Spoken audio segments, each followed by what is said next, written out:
দেখে প্রায় 20 লক্ষের মতো যারা 0 থেকে 15 বছর পর্যন্ত বয়স এরকম যেখানে আমরা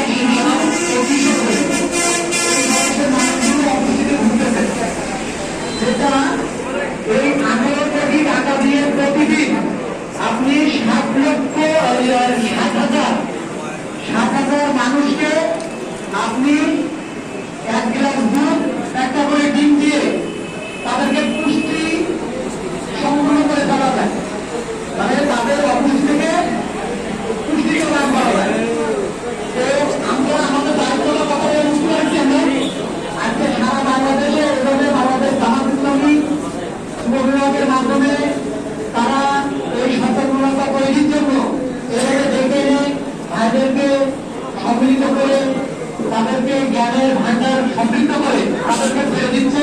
শশা এলাকার দিক